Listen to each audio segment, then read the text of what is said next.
시청자 여러분 안녕하십니까. 지금부터 저녁에 한보정론을 시작하겠습니다. 자, 이번 시간에는 말이죠. 지금 이제 일본에서 새로운 총리가 지금 탄생했습니다. 자, 그래서 요게 한일 관계 그리고 이제 국제 정치에 어떤 영향을 줄 것인지 요거를 한번 평가해 보는 것도 의미가 있을 것 같아요. 자, 그래서 요 내용을 맨 먼저 말씀을 드리겠고, 그리고 문재인과 이재명 관련 내용을 연속해서 말씀을 드리겠는데요. 자, 문재인의 비리 혐의, 불법 행위가 갈수록 18만 마 정도가 아니라 더 커지고 있어요. 자, 지금까지는요, 이스타항공 여기에만 특채된 걸로 알려졌는데, 토리 게임스 업체에도 이 문재인이가 직접 여기를 채용을 했다고 합니다. 채용하도록 압력을 넣었다 이거죠. 예. 자, 그래서 요 검찰에서는 왜 그러냐면 이게 경제공동체잖아요. 뇌물을 준 걸로 이제 입증을 해야 되기 때문에 수사의 강도를 높이고 있다. 그래서 문다의 소환도 임박해 있다. 문다의 그다음에 문재인 소환이 임박해 있다. 이런 보도가 나오고 있어요. 그리고 지금 이제 문재인의 이제 키맨 중에 하나인 지금 친인척 담당관 신수군이라고 했잖아요. 요 인간이 전주지검에 소환됐는데 역시 묵비권을 행사했다고 합니다. 2시간여 만에 끝났대요. 자, 이 얘기는 그걸 보니까 계속 묵비권을 행사하는 자가 범인이에요. 여러분들 뭐 다 보셨잖아요. 정경심, 조국, 전부 묵비권, 이화영이 묵비권, 아니면 거짓말, 이거 전부 유죄 판결 받았지 않습니까? 요게 키맨이 확실해 보이는데 참 좀 큰일 났네요. 예. 그래서 이 신승훈 소환 동향하고 문재인 얘기를 또 여러분께 전해드리도록 하겠고, 그 다음에 이재명과 관련해서는요. 왜냐하면 이재명 재판 이제 9월 30일 이제 내주 월요일이 됐는데 이제 며칠 안 남았잖아요. 그래서 위중 교사 재판은요. 제가 보기에는요. 그 근래 지금 이재명과 관련된 사건 중에서 가장 쉬운 재판이에요. 가장 간단한 재판. 왜? 증인이 2명밖에 없어. 예, 주민이 최초로 PD하고요. 김진성이하고 딱 2분밖에 없어요. 이거 뭐 하루면 다 끝나는 것이죠. 예, 그래서 그럼에도 불구하고 이게 김동연이가 맞다 보니까 시간이 많이 끌려왔어요. 자, 그래서 월요일 날 있게 되는 의정 교사에서 이재명이가 2번째로 증인 서게 되는데 또 뭐라고 거짓말을 하는지 여러분께서 한번 상상을 해보시면 웃음밖에 나올 일이 없다. 그래서 의중 교사와 관련해서는요, 중범죄가 나올 것이다라고 하는 것이 법조계의 전반적인 해석이 되겠습니다. 자, 그래서 의중 교사 문제를 이제 여러분께 다뤄지도록 하겠는데요. 이게 이 상황에서는요, 의중 교사가 그냥 교사 정도가 아니고 협박했다. 김진성에 대한. 그리고 또 하나는 의중 교사와 관련해서 가짜를 주장하고 있는 거예요. 사기치고 있는 거. 요것이 새롭게 또 부각이 되고 있습니다. 무슨 얘기냐? 이제 이재명 있고 요 재판에서 증인이 없잖아요. 자기한테 유리한 증인이 없어. 예를 들어서 선거법 같은 경우 뭐 51명인데 최종적으로 49명이 결착됐는데 2명 빼놓고서는 전부 자기한테 불리하게 진술했지 않습니까? 그런데 위중에서는 아무도 없어요. 그래서 날조를 해가지고 조작을 해가지고 그야말로 조작 소설을 써가지고요. 현재도 KBS 일하고 있는 이석재 기자.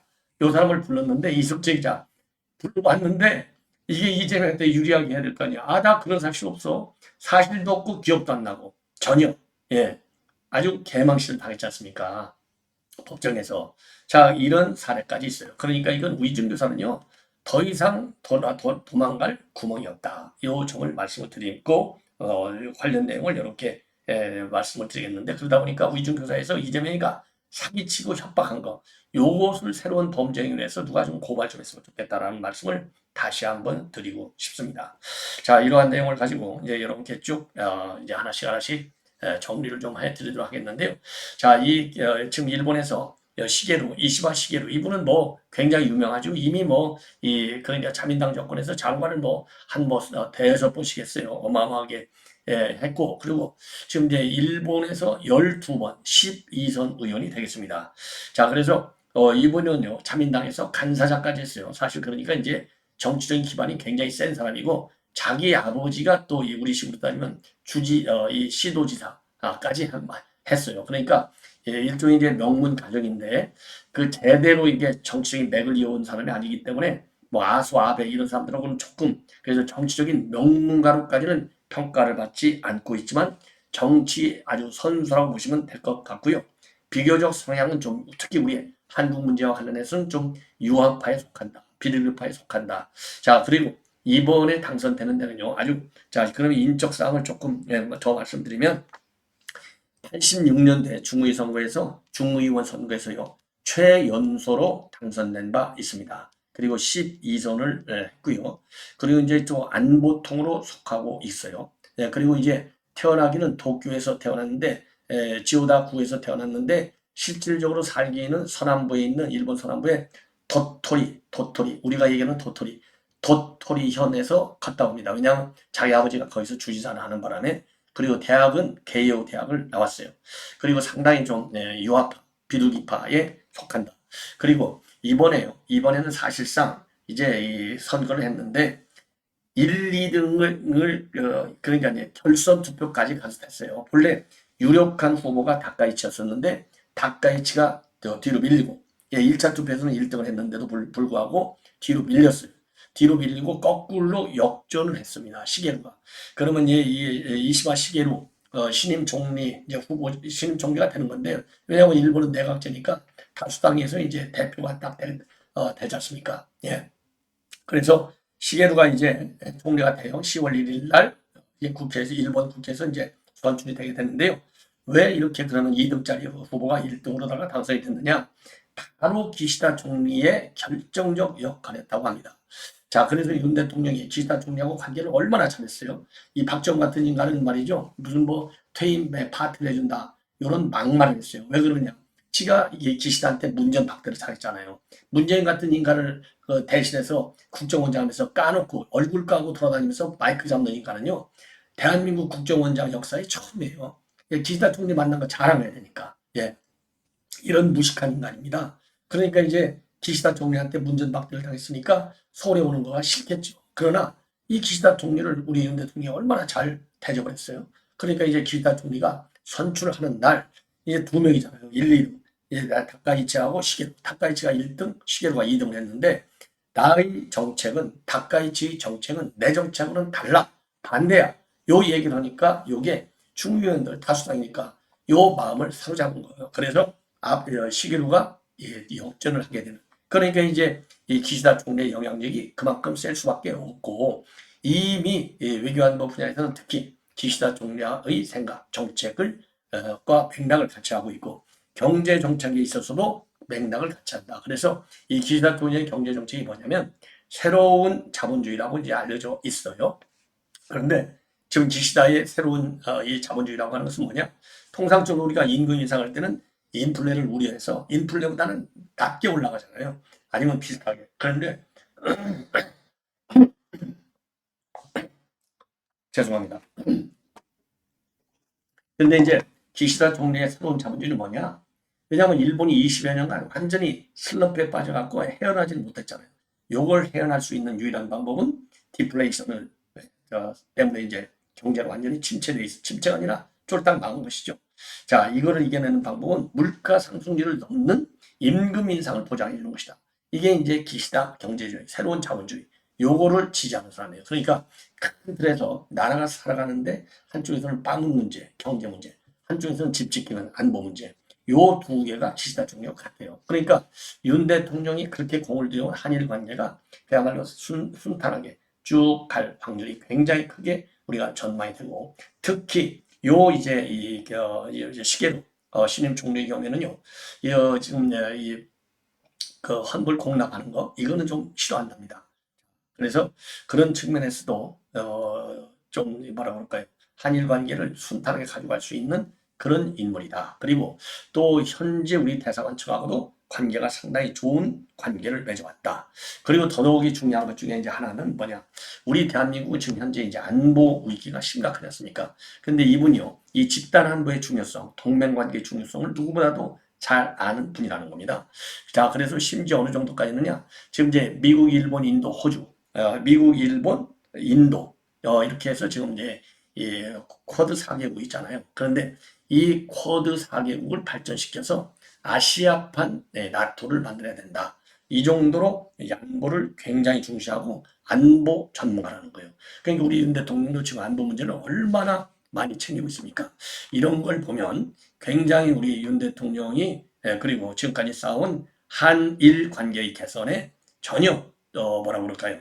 지장이 없는, 지장 정도가 아니고 굉장히 기여할 수 있는 그런 인물이 아니냐. 그래서 그 미일론 호주 인도 이 쿼드 요 합의체를 갖다가 넓혀서 아시아판 나토, 지금 우리 한국도 이제 이 쿼드에 들어오라 이런 지금 요청을 하고 있는 그런 상황이 아니겠습니까? 그런 점도 좋고요. 그리고 우리나라 지금 라면이 전 세계에 뭐 어마어마하게 인기를 얻고 있잖아요. 우리 한국 라면을 또 그렇게 좋아한답니다. 그리고 술도 좋아하지만은요, 술은 많이 마시고 좋아는 하는데, 그러다 보니까 거꾸로 술자리는 좀 피하는 성향이 있다. 예, 요렇게 알려지고 있어요. 아주 뭐 참 좋은 분을 우리가 특히 윤 대통령 입장에서는 좋은 정상을 타러 만난 거 아니냐. 그리고 미국 정부도 마찬가지다. 그래서 지금 윤석열 정부가 크게 이제 관심을 갖고 있는 것 중에 하나가 여러 가지가 있지만요. 캠프 데이비드 정신, 약속, 합의 요거를 이해해 나가는 거잖아요. 왜? 해필이면 동시에 지금 이 기시다 총리 바뀌었죠 이제. 바이든은 어쨌든 떠나지 않습니까? 이 미국에서도 해리스가 되면 캠프 데이비드 이 정신 원칙, 이 합의 공동성명의 정신, 요거를 이어가는 아주 더없이 좋은 외교적인 환경을 만드는 것이 아닌가 이렇게 생각이 듭니다. 왜냐면요, 트럼프는 뭐 기후변화 협약, 이거 기후변화 협약도 싹 다 무시해버리잖아요. 무효화시켜버리는 사람이기 때문에 이 캠프 데이비드는 이제 한미 3자 간의 관계지만 기후변화 협약은 유엔 회원국들이 거의 다 거기에 딱 도장을 찍었잖아요. 자, 그러기 때문에 이 트럼프의 무식함, 이거는 우리가 뭐라고 말로 표현할 수 없어요. 자, 그런 측면에서 우리가 지금 이 캠프 데이비드 정신이 한미일 삼각 안보 관계를 발전시켜 나가는데 굉장히 중요한 외교적인 틀이기 때문에 우리가 중시해야 되는데, 트럼프가 될 경우에는 이것도 좀 위험하지 않나 이런 생각이 들어요. 자, 이 정도로 이거는 이제 말씀을 드리고, 자, 이 시계로 신임 총리가 97세. 라면을 이렇게 좋아하는 라면. 자, 그리고 이분이 이제 한국과 관련해서 한 발언들, 위안부 문제는 우리가 한국에 계속해서 사과를 해야 한다. 그리고 일본이 패전 후에 전쟁 책임을 제대로 마주하지 않은 탓이다. 이게 질소미합하기 때문에, 그러니까 이 중요 현안과 갈등 이슈와 관련해서 우리하고 생각이 거의 비슷해요. 예, 총리가 직접 가는지는 중요하지 않다. 이게 이제 야스쿠니 공물복락, 신사참배, 이건 이제 안 한다는 얘기나 마찬가지겠고, 그리고 일본 이슈에 관련해서, 그러니까 이제 일본의 이제 사학 스캔들, 이게 그래서 아베하고 사이가 안 좋아요. 아베 철저히 조사해야 된다. 자, 그리고 기시다 총리가 3년간 있는 외교 공적에 진심으로 경의를 표한다. 이게 이번에 연설할 때 그랬잖아요. 요 한 방이 당선이 되게 된 겁니다. 그리고 시게루라고 하는 분은 57년생 도쿄 개요대 법학부 중의원 당선 86년인데 요게 최연소 57년생이니까요. 뭐 지금 이게 30살 조금 안 됐잖아요. 29인가요? 29. 그렇죠. 29이죠. 그리고 이제 이 장관을 여러 번 했어요. 방위상 농수산 장관, 뭐 장관을 대개 했습니다. 자, 그다음에 자민당의 간사장을 또 오랫동안 했어요. 2009년도에서 2014년도까지. 자, 이 정도로까지 이제 이 정도만 여러분께 이제 말씀을 드리도록 하겠고, 자, 그러면요. 그러면은 여러분들께 지금 이제 또 말씀을 드리고 싶은 게, 이제 방위상, 그러니까 이제 방위상까지였고, 이제 안보 통으로 알려져 있어요. 그러다 보니까 안보통 하면은 우리 외교, 그다음에 국방, 이 장관들하고 관계를 굉장히 돈독하게 하는 데는 상당히 도움이 되지 않을까 싶어요. 자, 그래서 참고적으로 이 김용현 장관이 제가 이제 엊그제 오늘 이 쇼츠를 갖다가 보여드렸는데 제가 화면에 못 띄워서 잘 안 들렸어요. 다시 한번 보여드리도록 하겠습니다.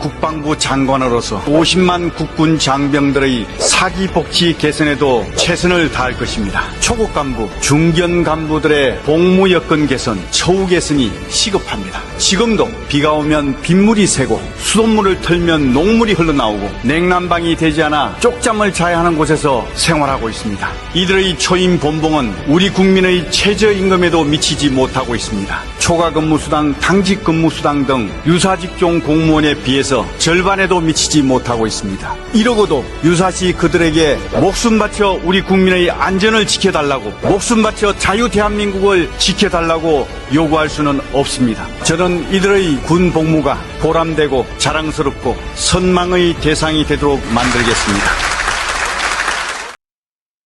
자, 이 김용현 장관의 이 발언이 그날 엊그제 26일 날 국회 본회의에서 한 발언인데요. 그야말로 국회 본회의장을 압도했다는 보도가 나오고 있습니다. 자, 그래서 이 정도로 이제 말씀을 드리겠고, 그 다음에 의중 조사 얘기를 먼저 해야 되겠는데, 아무래도요. 자, 의중 조사와 관련해서는 지금 이제 이 30일 날 마지막 최종 결심이 있게 됩니다. 그래서 검찰 구형은 뭐 변호사들에 따라서 다 의견이 다른데 한 3, 4년 정도를 제일 얘기를 많이 하는 것 같아요. 자, 그러면 이 의중 교사와 관련해서는 제일 간단한 내용이 되겠습니다. 바로 증인이 최초로 KBS PD하고 그 다음에 김진성 전 김병남 수행 비서 딱 2명밖에 되지 않아요. 근데 이게 문제는 뭐냐? 의중 조사가 그냥 조사 정도가 아니고 이거는 협박이다. 그래서 가중 처벌을 받아야 된다. 이런 의견이 많이 최근 들어서 제기되고 있어요. 왜냐? 김진성이가 처음에는 난 기억이 안 나요. 기억이 안 난다니까요. 계속 그러니까 아니 그냥 들은 걸로만 해. 뭐라고 들은 걸로? 그냥 KBS하고 이 김병장이 둘이서 짜고서 그 이재명한테 그냥 몰아붙이자고 이 집안한테 다 뒤집어 씌우자고 요렇게 한 거를 들은 걸로만이라도 좀 해달라. 요렇게 얘기했어요. 근데 그래도 계속해서 김진성이가 거부를 하니까 나중에는 뭘로 협박을 했느냐. 여러분들께도 말씀드렸잖아요. 그 마지막 녹취록 30분. 그래서 그 마지막에 한 25분에서 30분 사이에 무슨 얘기가 나오냐면 요 김진성이가 뭘로 협박하냐면 너 내가 잘 알아.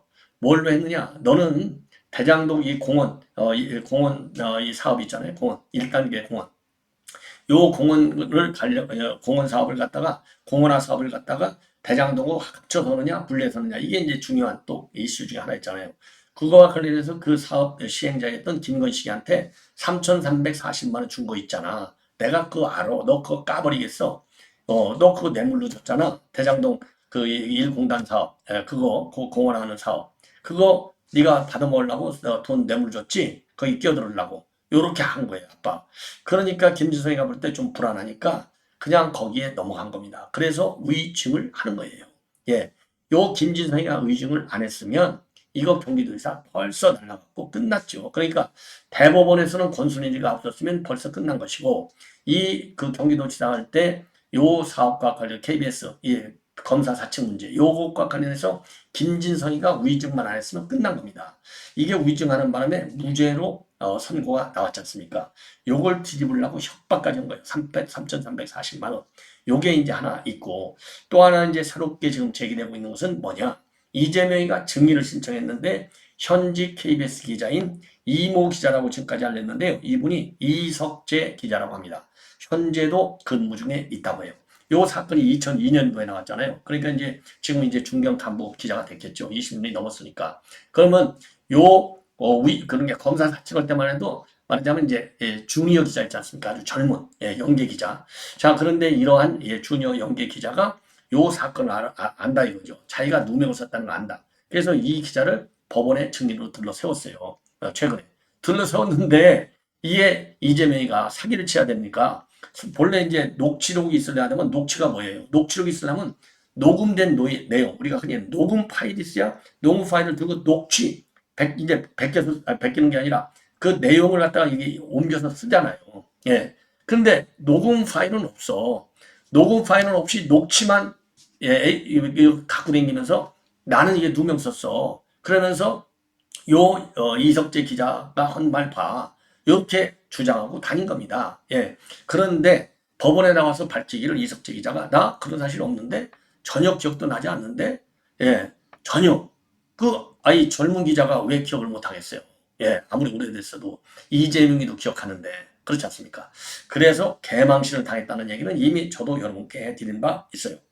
그래서 요걸 보더라도 요거가 새로운 범죄 행위를 또 구성하는 거예요. 그러니까 아까 김진성이한테 압박을 가한 거, 협박을 가한 것도 가중 요인도 되지만 또 하나의 범죄까지도 발전될 수 있는 것 아니냐 이런 의혹이 제기되고 있고 특히 이석재 기자가 그 녹취 내용을 보니까 나하고는 아무 관계없는 전혀 그런 사실이 없는 자 이렇게 해서 요것도 사기친 거잖아요. 요것도 또 하나의 범죄가 될 수 있는 거가 되겠습니다. 자 그래서 이 위증 교사와 관련해서 이재명의 본래의 범인의 모습 DNA 요걸 우리가 다시 한번 볼 수 있는 그런 그 사건이 아니냐. 그래서 30일 날 위증교사 재판에서는 공직선거법 재판의 최후 진술보다도 더 뭐라고 그럴까요? 망신당하는 일이 더 많을 것이며 그때 이제 과연 김동현이가 어떻게 발언을 하고 또 듣게 되는지 대응을 하는지도 한번 관심거리가 되지 않을까 이렇게 생각이 듭니다.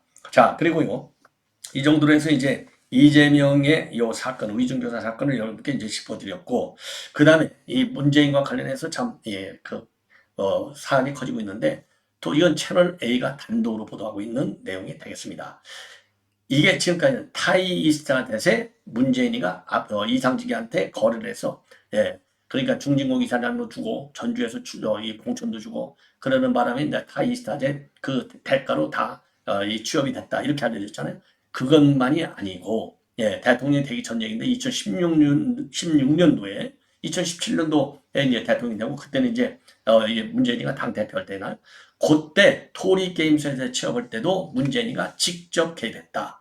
요거를 검찰이 확보하고 있다. 요거를 말이죠. 요거를 지금 이제 이 그 채널 A에서 단독으로 보도하고 있습니다. 단독 보도. 자, 그래서 이거는 누구한테 진술을 들었느냐? 바로 청와대에 근무하는 행정관 A씨. A씨를 압수수색하고 참고인 조사를 하는 과정에서 이러한 진술을 청와대 행정관으로부터 입수를 했다는 겁니다. 자, 그래서 요게 사실이면요. 그러니까 이제 게임 회사도 결혼하고 나서 게임 회사도 취업시켜갖고 지금 이제 이 봉급을 받으니까 그러니까 이제 자기 생활비가 줄어들게 된 것이죠. 자, 그래서 경제 공동체를 입증하고 뇌물을 입증하는데 굉장히 중요한 단서가 된다. 이렇게 알려졌고요. 그리고 지금 이제 청와대 행정관 또 하나 있어요. 이 신순인데 요게 전주지검에 어제 불려갔는데 역시 묵비권을 행사했다고 합니다. 그래서 지난 1월 달에 전주지검 불려갔을 때도 묵비권, 어제도 묵비권, 그리고 최근에 법원에서도 묵비권. 그러니까 묵비권을 3번을 행사했어요. 이 얘기는 결국 뭡니까? 제가 죄인입니다. 제가 죄인입니다. 검찰에서 지금 확보하고 있는 게 다 사실인 것으로 보입니다. 이거 아니겠어요? 그래서 문재인 요거 그냥 빨리빨리 해가지고요. 빨리 구속영장을 좀 쳤으면 좋겠어요. 왜냐하면 요거는요. 문재인은 이재명은 그래도 배치라고 하는 방탄 벽이 있지만은 문재인은 그냥 일반 시민입니다. 대통령의 자리에서 대통령 오르기 전부터 범죄 행각을 보였기 때문에 아주 제일 강한 이런 그 선고까지 떨어져야 될 것이 아니냐. 요게 대한민국 국민의 분노의 한 축을 형성하고 있다. 이런 점을 지적하지 않을 수 없습니다. 시청자 여러분 이것으로 본 방송은 마치겠습니다. 대단히 고맙습니다.